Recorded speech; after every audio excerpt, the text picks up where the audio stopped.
Hello, everyone. Welcome to the Day with Trae, an evening special. I get to spend some time with some amazing folks from the Seattle Opera and specifically from X, The Life and Times of Malcolm X. I'm so excited because tonight we have Anthony Davis in the building, the composer of this phenomenal opera. We also will be speaking to Kenneth Kellogg, who plays Malcolm X. We also have Leah Hawkins in the building, who plays Louise and Betty. So you get to see her multiple roles in this amazing production. And we have Ibidunni Ojikutu also joining us, who is a part of the ensemble and a local Seattle area resident. So we're so excited that we have a plethora of folks from this phenomenal production that we'll be speaking to today on this evening special. I want to thank you all for joining us and watching as we get some specific insight from these amazing folks about why you need to be seeing this show and some of the background as to how this show got to be. So I get to start off with my first question and welcoming the panel. Welcome, all of you. Thank you. Yeah, mics. There you go. Yeah. Glad to have you all with me today. And thanks so much for giving us some of your time. I know rehearsal schedule is very intense, so thank you so much. I got to start with you, Mr. Davis. I mean, you are known as the Black Dean of Opera. And reading up on you, you've really allowed for your talent to be a part of so many different productions. But this is one that you wrote in the 80s. And so I want to hear about the beginnings of this opera specifically. What made you say, I need to bring Malcolm X's life to the stage in the opera? Tell us more. Well, it's a long story. My brother was in a play called El Hajj Malik, and he played the role of Malcolm X in the play. And so I went backstage to greet him after his performance, and he said, well, you know, the autobiography has so many references to music in it. You know, and maybe it would be great to do a musical about Malcolm X because you could basically tell the history of jazz from 1940s to 1960s through Malcolm's story, and it mirrors Malcolm's story. And I thought about it. I said, well, he's really a tragic hero. I think it's an opera. It's an opera, but so some of the ideas of the music evolve as the music evolves in terms of the evolution of jazz from the late 40s to the 60s is in the opera. It's embedded in some of the opera, but at the same time I had to find more unifying themes that would work so it would tell his story. Yeah, well, this is something I think a lot of folks are trying to figure out right now. I mean, this specific opera is buzzing in Black community. I can tell you that. And lots of folks are like, what are we going to expect? And so that kind of brings me to you, Kenneth. I mean, when you think about playing this iconic role, I've been able to interview you before, but this is a role that is actually known by folks, right? Unlike some of the other roles you may have really portrayed. Tell us a bit about how you're taking on this icon of Malcolm X in this role. Yeah, it's different playing an imaginary character versus a character we all think we know. And it's that part that we think we know that really intrigues me about playing Malcolm X. We all know what the media has portrayed, what history has portrayed. But what I try to find in Malcolm X, or El Hajj Malik al-Shabazz, is the humanity that we don't really know. He went through a lot in life, and there was a lot that shaped Malcolm X, who he became. So the way I approached playing this icon was to not make him iconic, but make him human. And it became important to find those moments, those tender moments between Betty and Malcolm, which we don't really get to see portrayed in the media much. So I try to portray the man and not the icon. Yeah, that's actually really huge. And I'm sure there's some personal nodes that you get to bring in to it when you take it from that perspective. So thank you for sharing that. I'll come to you too, Leah, because when we think about, Betty, I mean, there hasn't been a ton of, speculation necessarily about her. I think a lot of folks have these ideas. We kind of heard and we've seen movies and we've read books. But tell us a bit about how you're taking on, this role from maybe addressing what some of the folks think they know, as kind of Kenneth said. How are you actually utilizing your skills to bring her to life? Well, when I did it in the fall in New York, I watched so many videos of her because I wanted to sort of get her essence. And then I remember I went to the administration at the Met and I said, I'd really like to meet one of her daughters. Like, I want to meet someone who was connected to her, because I think that's what will connect the dots for me. And so I got to meet her third daughter, Ilyasa Shabazz, who will be here, I think, shortly. And she was the one who gave me some insight into her mother, about how sensual she was, how feminine she was.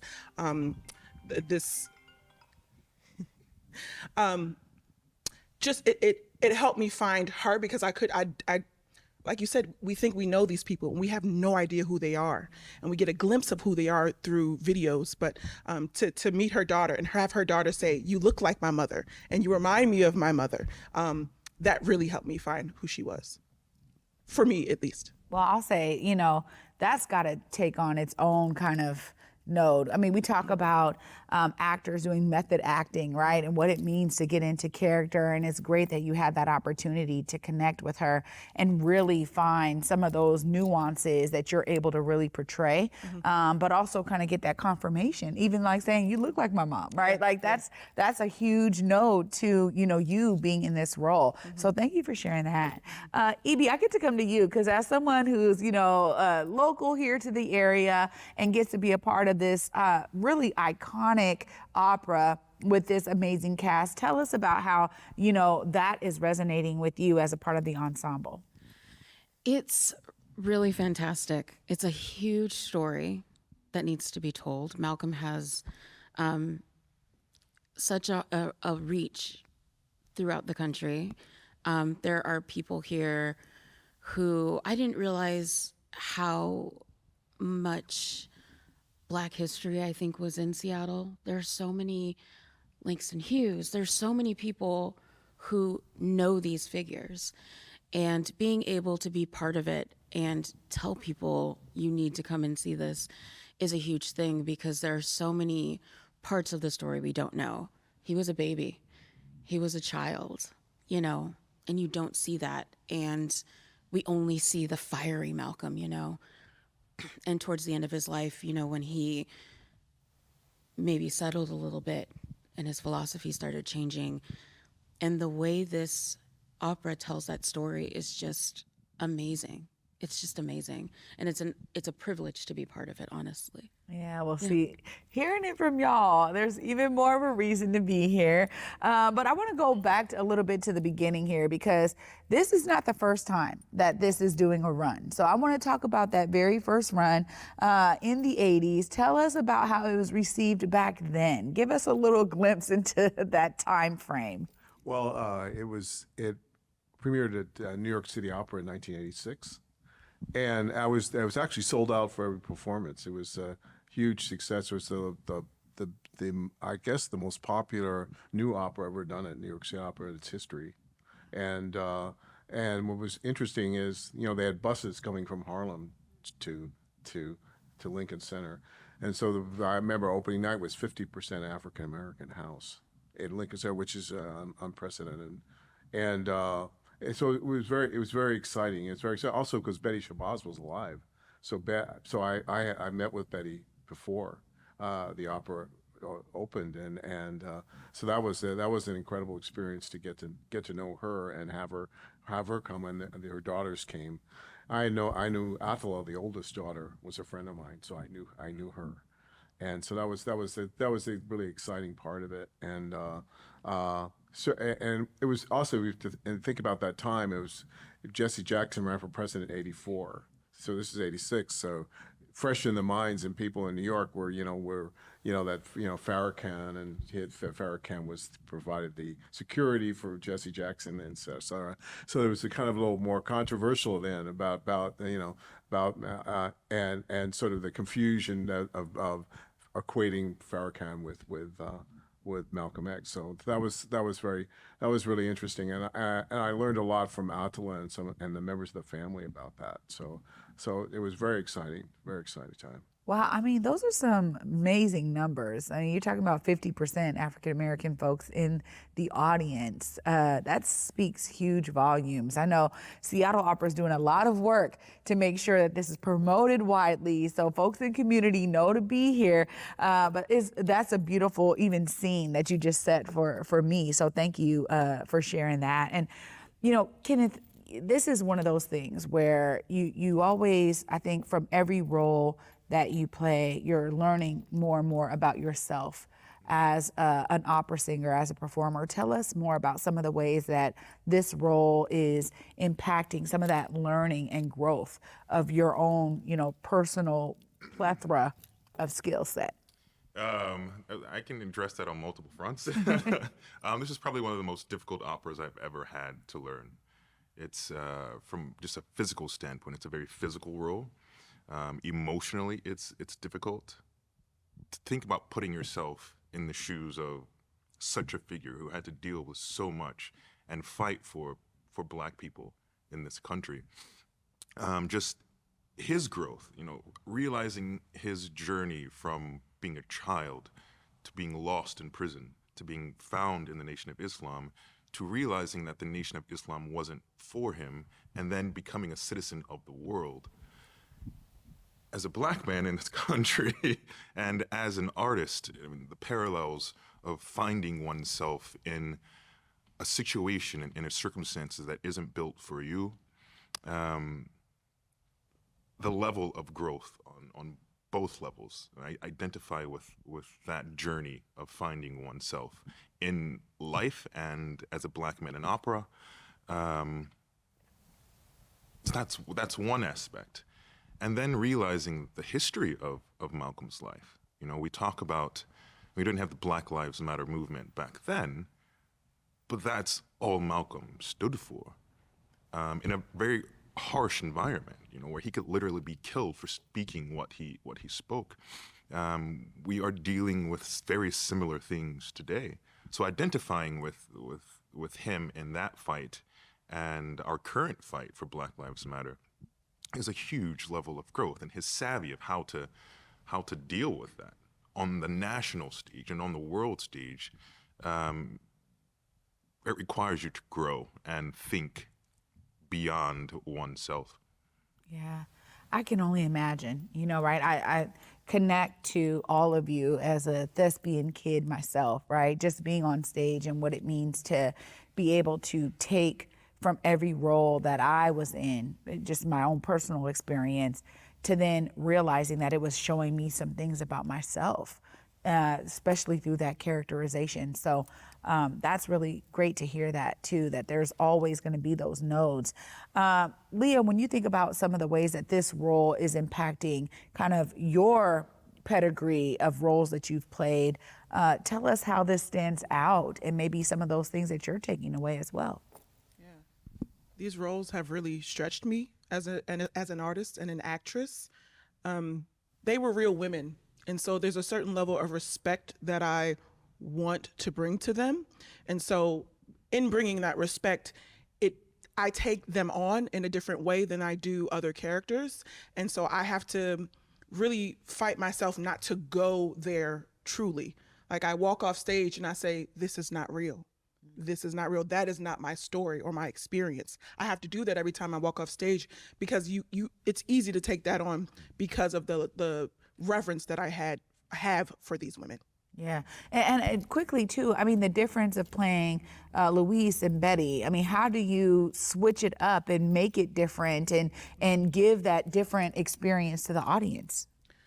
Well, when we see Louise in the opera, she's already coming undone, right? So we don't really get to see who she was before then. And so I think that's part of the difficulty for me, is because there's no resolution, right? You come in, she's going nuts, and then that's it, right? And so then you switch over to Betty, and I can finally be grounded and be centered in who I am. To get sort of spooky, I think of Louise as like heart chakra, and then I think of Betty as root chakra, right? So more grounded and centered.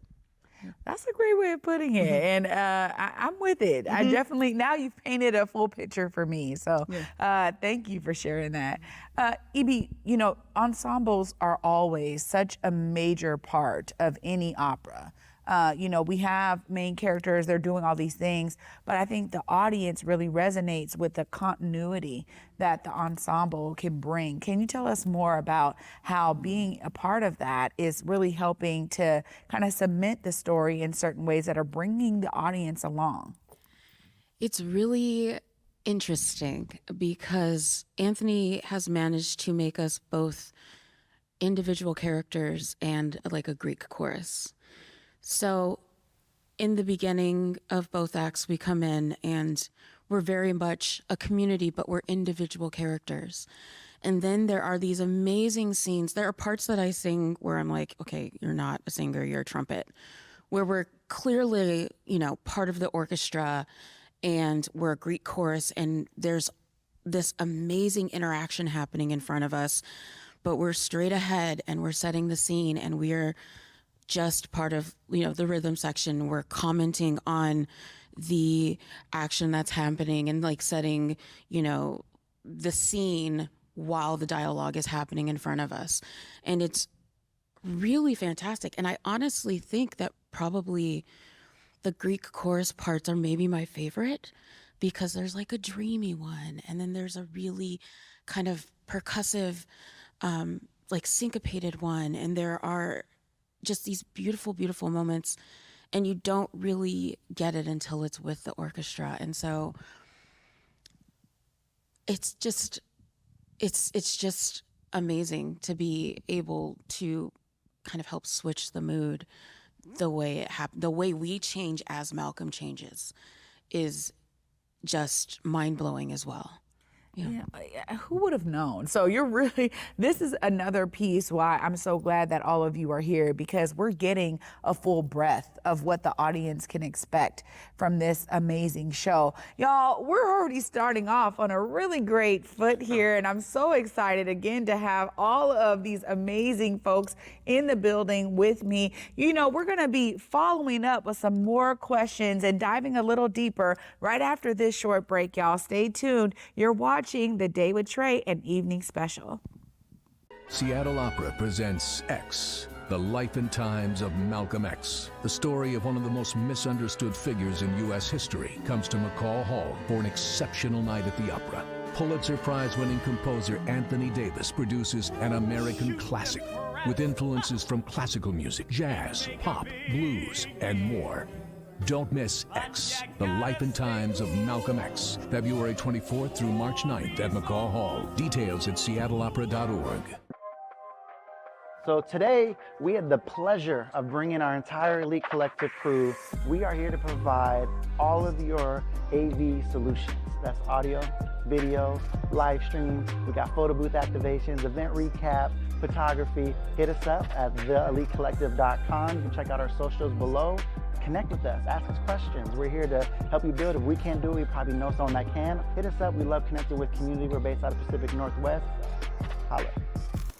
Welcome back, everyone, to The Day with Trae, an evening special with the Seattle Opera and X, the life and times of Malcolm X. I get to dive right back into this amazing discussion with these phenomenal folks here. I really want to kind of go to something that for me is an inspiration, and it is the Blackness of it all, right? I want to talk about that a bit here because that is something that I think a lot of folks in community are already talking about. People are getting their outfits together. Y'all know this is like, it's an homage to, how our elders and folks in our community used to dress up to go for that night out. That's what people are looking forward to. And so I want to talk to you all about how excited you are to be bringing something to community that allows for that to happen. I'm sure that was a part of the original when this first came out in New York. People showed up and showed out. But tell us about how, you now know a piece of your work is continuing that and giving folks a reason to come to the opera. Tell us more. No, that's very exciting. I mean, at the Met, I was very excited. Like we had with the Afrofuturist approach that Robert O'Hara had to the production. I have to say that we had this incredible costume, but at the same time, the costumes, what people wore to the opening, oh my God! I mean, that they were really. I mean, it was really like it was like kind of Black Panther come to life. It was unbelievable, and so it was very exciting to me, and I think and it's meaningful for me that the piece could be such in a way show our pride in our history and pride in our heroes and that we celebrate together. and a way we can celebrate together an incredible life and journey of a person who transformed our world. Yeah, that says a lot. Kenneth, you've done roles here in Seattle before, but this is going to be a bit different. I just want to hear how that's resonating with you, because this is going to be different. It's different, yeah. It makes me think of Malcolm's journey. We often think of Malcolm as suit, Muslim, bowler hat, but Malcolm was a pimp. Malcolm was a player. He sold drugs. He was from the streets. And there's an amazing scene where he puts on this zoot suit, and when I put it on, it's like a certain swag. You just have to walk. You have to walk a certain way in that suit, and it's amazing. It's amazing to see. So I also try to bring that to Malcolm on the stage. He's from the streets. He was in the jazz clubs. He was a great dancer. He was a singer. He had a certain swag that I think we often forget. Yeah, that's important. I think folks are going to be looking for that. So I'm glad that there's some elements there where we can really sink our teeth into that. Leah, when we think about just kind of the nature of Black folks coming to the opera, feeling like they actually have a reason because of something that you're a part of. Tell us about your response to that. Oh, it's just so exciting.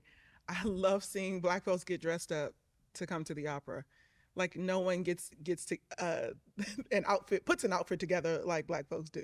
And I had patron friends who were coming to me afterwards like, oh my God, the outfits in the audience were amazing. And they were like, the excitement in the audience was amazing. It was so different. The way it sold at the Met was exciting. To see that house full, you don't see it full for everything. When I went I went to see it in Detroit because I knew I was going to do it and I wanted to see it. And Detroit Opera had their first sold out show in 10 years because of X. So, and most of the house was Black. And like that's what this can do. That's what bringing these kinds of stories to the stage can do for opera and for theater. Yeah, no, 100%. I mean, for me, Ibi, there's something special about Seattle Blackness coming, through. This is folks from King County, Pierce County, Snohomish County, folks in Western Washington. I think I'll say all of Washington are really excited about this. But as a local, resident here, just give us a little bit of the difference and maybe some of the ways that you may experience the difference based on maybe some of the other roles that you've played. It's not going to be quite the same. So my friends and I coined this term, the SeaTac Black, a couple weeks ago. And it is just all of the Black people in the area, and they are going to show up and show out. Everyone that I've told or that I've mentioned, like, oh, what are you doing? I'm like, I'm doing X, Life and Times of Malcolm X. Wait, what? Yeah, it's an opera about Malcolm X. Make a note of that. When is it? I need to know. I can't wait to come and see it. We are a community that is driven by art. Everything, our stories are told through art. And the opportunity to see one of our stories, and it's not just pure tragedy and trauma, on a big stage. They say the Seattle Opera, not I'm going to the opera, it's gonna be at the Seattle Opera, is a huge deal. We want to go and see things. We bring our children to these things. So there are gonna be kids in the audience that are gonna look up and see Kenneth or see Leah like I did, when my mom took me to see Leontine and think, oh, I could do that one day. Or, oh, I wanna learn more about this person. And so it's a form of church, I think. People go to see other Black people because we're kind of far. We're not like we are in Detroit here, but you go and you see other people. It's an excuse to dress up. It's an excuse to bring your children. You talk about what you saw on the way home. It's a really, really big deal. And there are going to be people who come multiple times because Seattle Opera is being kind of the only, house in the area that is capable of doing something like this. You have a fear that it's going to be, few and far between. So you want to be there in the room for that moment in history, and it's going to be historic. I'm blown away every day, and so as a local, I cannot wait for the pictures to show up on social media, and I was there. Absolutely. We all really get to participate in this journey. And to be honest, we already understand the just kind of iconic nature of it, and really the depth that it's bringing to this area specifically. I want to ask you, Mr. Davis, how this show is different than maybe some of the other works you've done throughout your career. Give us some of those differences and what makes this one maybe a little bit special. I don't want to put that in your mouth, but maybe a little special. No, it is special. This was my first opera, which is interesting because this is the first opera I ever composed. So it was like learning on the job when I was writing it. Wow. And it was very exciting. It was very exciting to me. It was discovery. I was discovering what the possibilities of the art form, and also with such the responsibility also of telling the story, telling Malcolm's story, and it was thrilling for me because also I felt an incredible energy when I was creating it because of just thinking about Malcolm and thinking about how we could bring this to the stage, and it was also about how we could bring different music to opera, bring the music that Malcolm loved. He loved jazz, loved the music, and musicians loved him. I knew so many musicians who knew him. Some of my mentors, like Max Roach was a mentor for me, and he was very close to Malcolm. So I knew that he was very much a part of the music. What the emergence of the music in the '60s of Coltrane and Miles in the '60s, and Sonny Rollins and Max Roach. I could just go on and on. But that was musical inspiration for me too. That arrival, that was what inspired me to become a musician. Wow. So much depth there too, because when you think about having close proximity to folks who knew Malcolm while you're working on a show like this, it says a lot about the things that you were able to kind of derivatives that you were able to create and like bring into the work itself. So it's great to hear that. And it makes me really want to talk about the music here with all of you. We know y'all do this, right? Opera is no joke. You have to train very hard in order for you to get to these main stages. You're already put so much work in. Tell us a bit about the difference of the music that is in this show versus maybe other things you've experienced throughout your career. Go ahead, Kenneth. Oh, that is a hard question. The composer sitting right here. I will say, it's challenging. I think part of that jazz element is, there's a freedom that goes along with it, and writing that down is difficult. The meter changes. It's no secret. The meter changes in this opera are mind-blowing. So there's a lot of counting. There's a lot of finding the groove. And I think that's our job as artists and musicians, is finding the groove of the composer. And everyone feels things very different. So finding how you fit into the composer's groove is really important. And because the styles, in this piece, listening to different styles that were influential in the writing of the piece, they all have different grooves. And you have to find your way. In every scene, there's a different groove. There's a prayer scene that's really solemn, and the groove is easy. And then there's a scene where Malcolm is, you look at the videos of him, and he's just, his eloquence in what he's saying and the venom which he's saying with, it's in the music, and you have to find that. So it's difficult. It's difficult sometimes, but it's also very rewarding when you find it. How are those challenges resonating with you, Leah, when you think about the differences of, the music here versus some of the other roles you portrayed? Actually, funny enough, one of my good friends, a soprano, Whitney Morrison, and I were in New York, and she went up to Anthony and was like, "Listen, Anthony, we love you. We love this music. Why you do us like that?" It's just the most rhythmically challenging piece I've ever done. And so in the beginning, I was counting with my entire body. I was using my entire body to tell this story. And so I think that's why I was so exhausted doing it in the beginning, because it takes all of your focus but it makes sense for these kinds of characters that it would take everything that you have in order to do them. So it's a challenge, but it's one that I accept wholeheartedly. So thank you. Absolutely. And she rises to it too. There we go. We rises to the occasion. Amazing. For you, Ibi, clearly, I mean, you talked about the differences of the ensemble and the ways that y'all have to switch your style up. When you think about some of the ways that, this stands outside of, or maybe, above maybe even some of the other roles that you've played, how has that resonated with you in your career? It's wildly different. Like they said, it is no secret that Maestro Davis's music is incredibly difficult to learn. Myself and Elena Lewis, the other soprano, are the only two new members of the ensemble. So we came in with people who knew what they were doing, which is great. It's really hard to learn on your own. You have to have all of the other pieces of the puzzle.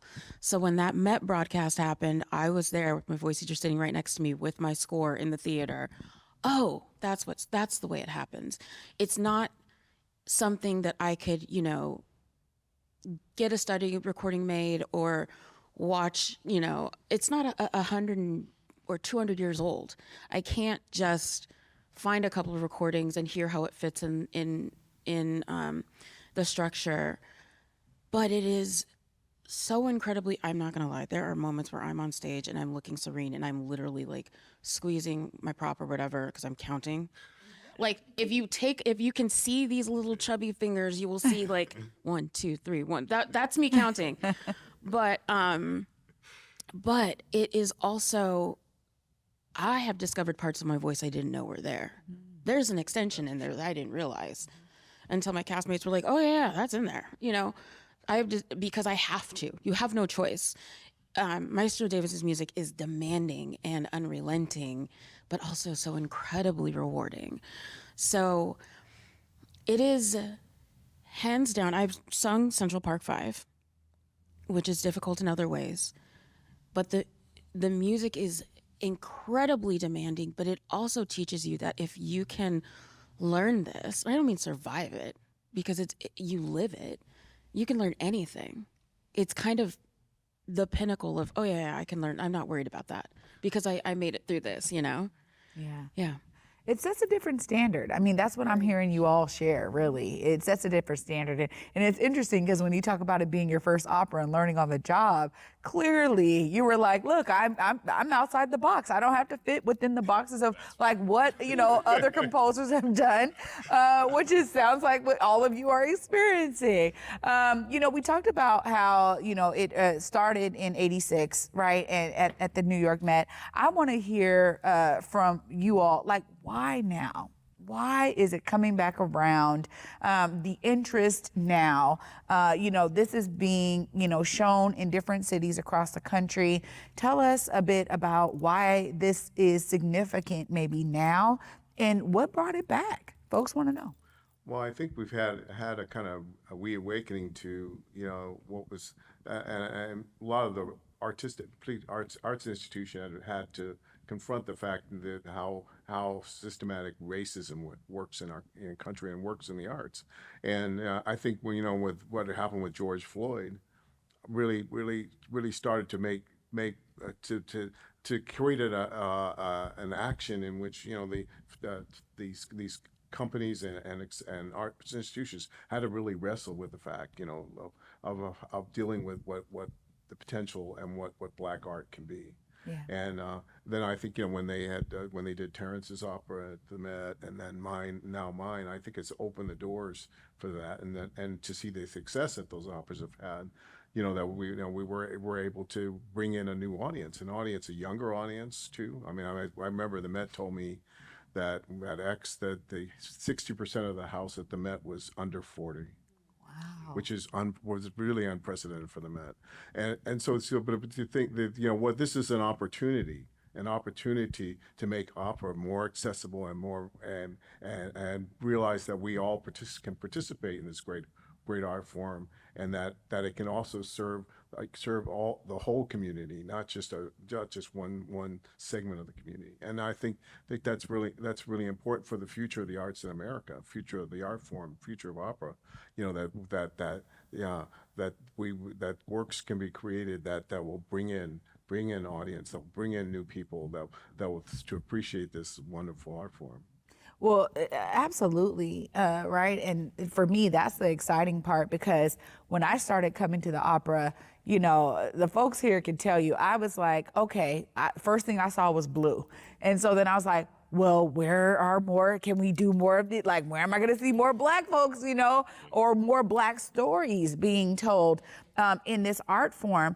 And so that brings me to kind of my question to you all in terms of, you know, the push that you all get to make as, you know, opera singers and performers in this art form to really push the needle and to get, you know, more institutions to understand the need for, you know, different stories to be showcased through this art form. Tell us about maybe some of the ways that you can do that as on the performer side.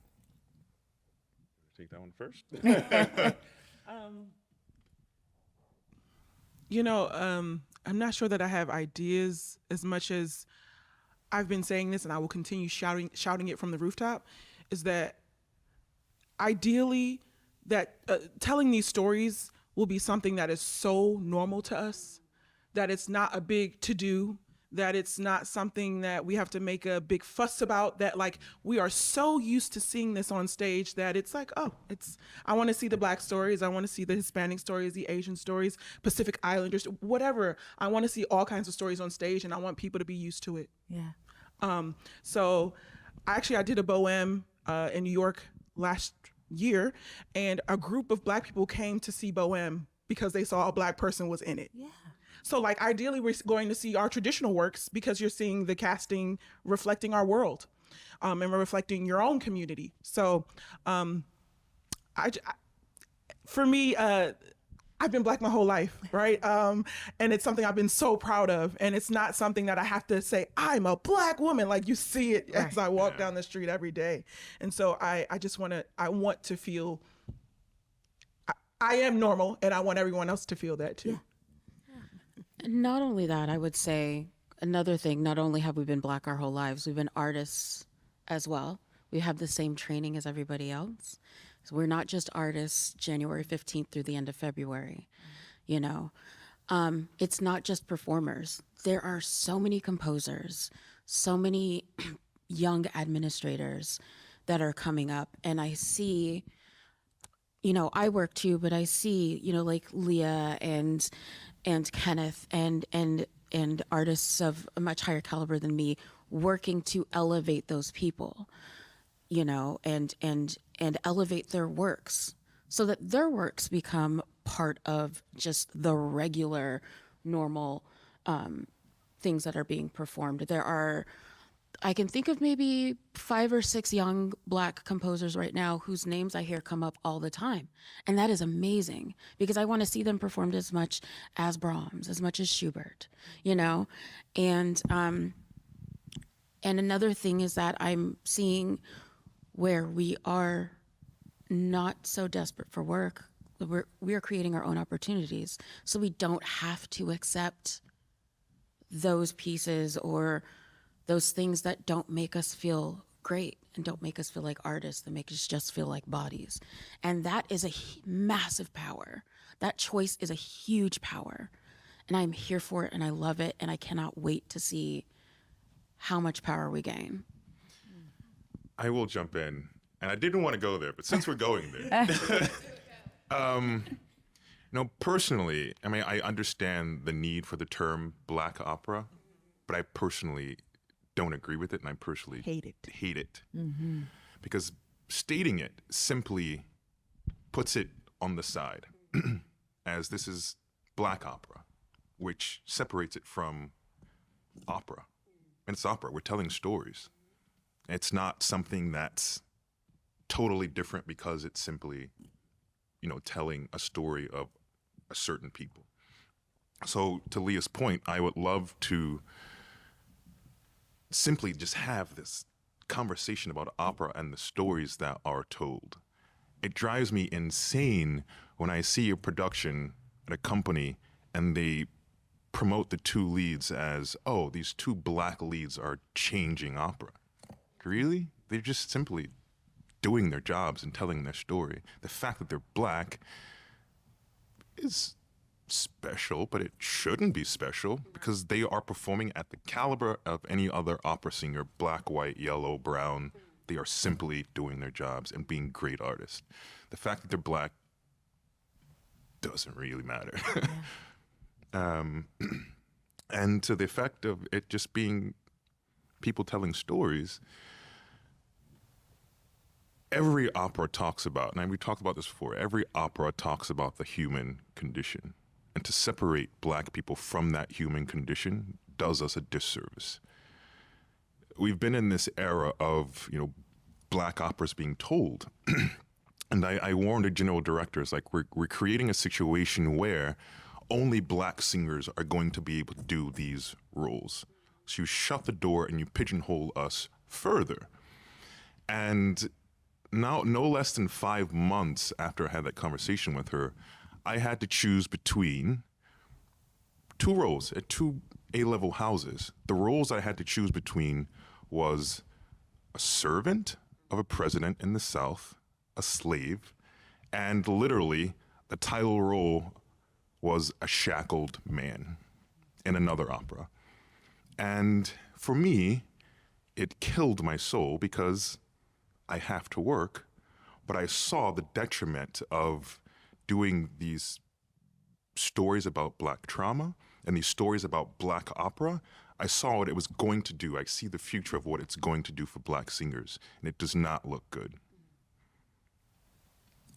This is so powerful, y'all. I mean, honestly, because without your insight and your perspective, there'd be so much more speculation about it, right? And then the idea of that kind of pigeonholing is a whole nother topic to dive more into. So I really appreciate y'all for really coming through from a personal perspective about how you really see this. And I'll say this too, that I think it's like with theater or any other ballet, opera, whatever, at the end of the day, it's all storytelling. And we do talk about it like that. But I think there's so many people who get, I guess, in a sense, they are looking for stories that represent their lived experience. And when they're few and far between, they're less likely to attend, right? And so I think there's a lot of art houses that are looking to be like, well, how do we diversify our storytelling, which is exactly what you're saying here, right? Is that there's a need to be able to showcase stories that bring people to it, because not only is it the young person who may see themselves and say, oh my gosh, I could be Leah one day, I could be Kenneth, now because I have an actual example of it. But there's also all age brackets who get inspired by the fact that, man, now our stories are great enough to be told at this level, especially when you look at the history of exclusion. So I love diving into this, and I'm sure we could talk more about it. So I appreciate all of that realness here. Y'all, we're going to continue this realness because we are going to have another short commercial break. And when we come back, we're going to be wrapping up some more reasons why you need to be getting your tickets to X, The Life and Times of Malcolm X, right after this. Y'all stay tuned. Seattle Opera presents X, The Life and Times of Malcolm X. The story of one of the most misunderstood figures in U.S. history comes to McCall Hall for an exceptional night at the opera. Pulitzer Prize-winning composer Anthony Davis produces an American classic with influences from classical music, jazz, pop, blues, and more. Don't miss X, The Life and Times of Malcolm X, February 24th through March 9th at McCall Hall. Details at seattleopera.org. So today, we had the pleasure of bringing our entire Elite Collective crew. We are here to provide all of your AV solutions. That's audio, video, live stream. We got photo booth activations, event recap, photography. Hit us up at theelitecollective.com. You can check out our socials below. Connect with us, ask us questions. We're here to help you build. If we can't do it, we probably know someone that can. Hit us up. We love connecting with community. We're based out of Pacific Northwest. Holla. Welcome back, everyone, to the Day with Trae, an evening special. Seattle Opera X, The Life and Times of Malcolm X. Y'all, we have been having such a great discussion here, and we are diving into some really deep topics around not only the art form of opera, but what it means to be bringing different stories to the opera. And so I think about the future, and I just want to ask you all about kind of the future of opera from your perspective.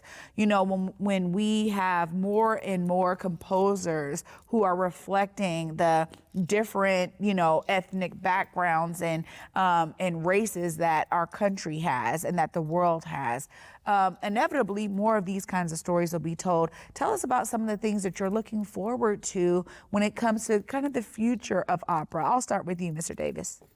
Well, I'm very excited in doing different kinds of storytelling. I mean, I've written an opera, Amistad, which is about the slave rebellion, and that was exciting to me because of this because the you know when the Amistad rebellion and the origins of, you know, what our culture is coming out of slavery, you know, so that's always very fascinating to me. And I also did an opera about Native American story with Trial of Standing Bearer called Wakanda's Dream. So, but I think there's so many great stories to be told, and I look to the future. I have a political bent in my work, and I'm sort of continuing with that. I'm working on an opera now called Pancho Rabbit and the Coyote, which is about the border of Mexico and the United States, and so I'm very interested in exploring that as a children's opera with animal characters, kind of like Animal Farm or Cunning Little Vixen, and but also, you know, there'll be probably an orange snapping turtle who's building a wall as part of in the opera, but that's fun for me. I like the idea of playing with things that resonate today, you know, and I don't worry that much about tomorrow. I think that those. I mean, I think in a way it's similar to what, you know, Verdi thinking about the Risorgimento or something in Italy, you know, in the 1860s. So I think that, you know, we have to be of our time and speak to our time in order to speak to the future. Yeah. And that's sort of my position on it. Yeah. Well, and they also create iconic pieces that people want to always bring back. I mean, I think about some of the operas I've seen, they were written so long ago, right? They are just such classics, but they keep showing up, you know, right? In the repertoire of what's being shown, because people keep wanting to see these stories. So I love hearing you say that. Kenneth, when you think about some of the things that, you know, is exciting for you as being someone who's in this art form now, some of the things that you're kind of seeing trending out there, what are some of those things for you? I think diversity is only an asset. You know, with as many voices you have in the space, I think the more beauty there is. So I think the more we foster the education of composers in the tradition of opera, I think it only is an asset for the long term, for us as artists, for the long term. But to your point, you know, the operas that we love have been around for a long time, and we continue to show them for a long time. And I'm a big proponent of the reason why they are continuously told and have been told for so long is because they speak to the humanity of everyone. They aren't separate, and the stories aren't separate. They were told from a certain perspective and produced in a certain perspective.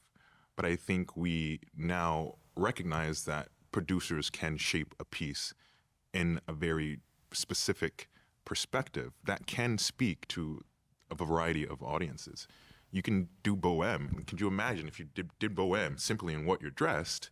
It totally changed the aesthetic and understanding of who those people are and the humanity of those people. Simply the aesthetic of a piece and the approach of a director who has a very specific idea about who these people are.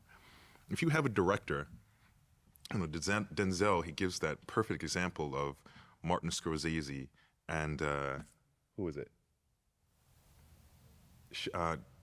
Schindler's List and Goodfellas were the movies, and he talks about the cultural aspects of the directors and how, based on how they see things, it informs how an audience sees that particular piece.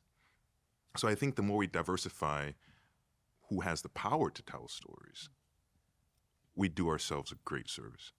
Yeah. Absolutely.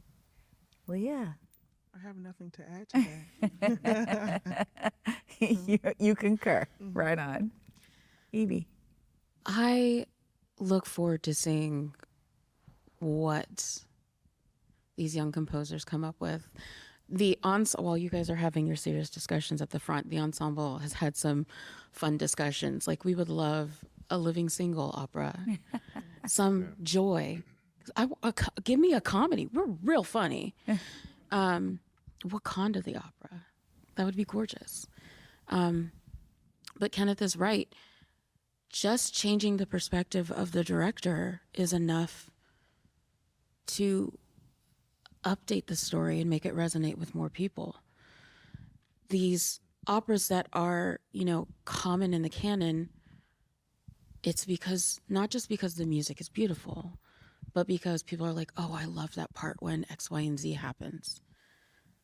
It makes them feel something. And there's so much out there now that people are saying and people are learning how to say. And I just look forward to seeing these stories get written and how they resonate with people, and to see operas for kids. And I remember my first opera, my godmother bought me Where the Wild Things Are to watch on video, and it was wild. It was amazing. But seeing stories told by people my age or younger, and having it actually reflect what we've lived, I think is going to be amazing, because I think there's going to be a whole lot of joy coming. We are trying to work past trauma. We're not just a trauma-ridden people. We have gone far past that. We always have. That's why we're still here. And I cannot wait to see what happens next. Yeah. Lots of good notes here. And lastly, I got to give all of y'all time in the true Day with Trae fashion. We love to make sure the audience hears from all of you why they need to be here at X, Life and Times of Malcolm X.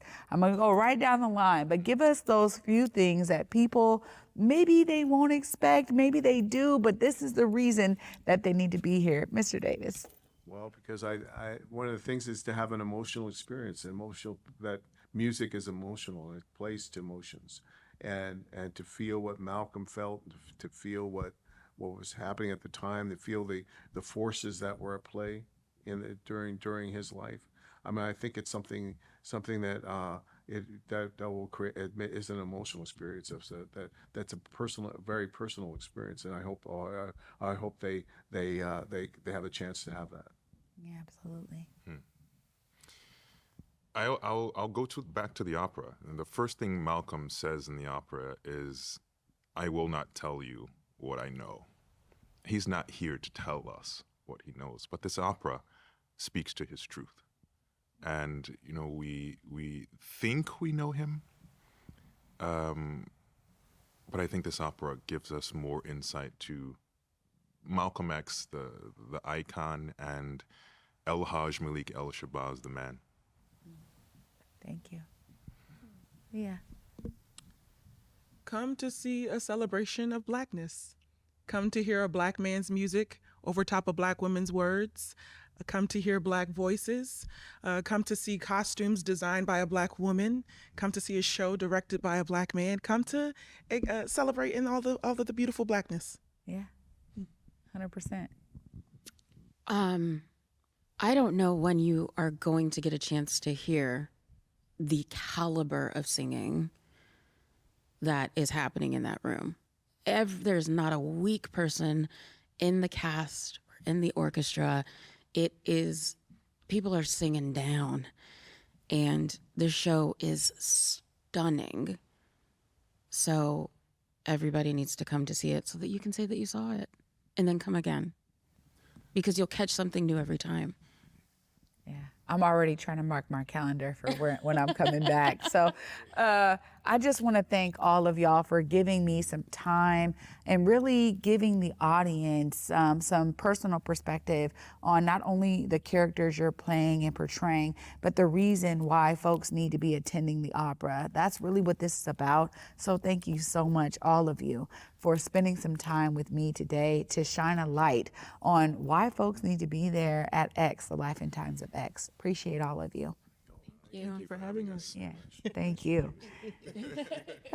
Y'all, this is what we're talking about here. I have been on a long time journey with Seattle Opera. I want to give a huge shout out to all of the partners there who have really helped to make this happen, but who also opened my eyes to the powerful art form of the opera. You know, I was not someone who ever attended the opera before Blue, and y'all have been on this journey with me as I've been exploring not only phenomenal opera singers and cast members who've come to the Day with Trae, but now to be right here in the Opera Center talking to this phenomenal panel about this amazing, as we heard, stunning show in X, The Life and Times of Malcolm X, and why we all need to be there. Now, this for me is really where I get the opportunity to utilize this platform to elevate so many different voices that bring to life for all of you, not only reasons why you need to be attending, but why you need to understand the stories that are told in opera are stories we can all connect with, whether it's X, The Life and Times of X, or another story. Ultimately, you know, we have some phenomenal folks who are making these productions happen right here in the Pacific Northwest for your enjoyment. So I hope that you enjoyed the Day with Trae this evening special tonight, because I surely did. Y'all know I'm inspired by everything folks shared here tonight. Not only can you be inspired to be a part of the solution as they are in being folks who are telling these stories, but you can also be inspired to give opera a try. If you've never shown up at Seattle Opera right here at McCall Hall, you can definitely come on down for X, The Life and Times of X, and let it be the first opera that you get to experience so you understand the nature of these phenomenal talent of folks that are going to be hitting that stage. You do not want to miss it. And I'm going to just encourage you to show up and show out for the Pacific Northwest, because this is hitting other cities. We want to make a statement here up here in the PNW, and you get to be a part of that. So make sure you get your tickets and come and see this phenomenal show. Thanks again for joining me on this Day with Trae, an evening special.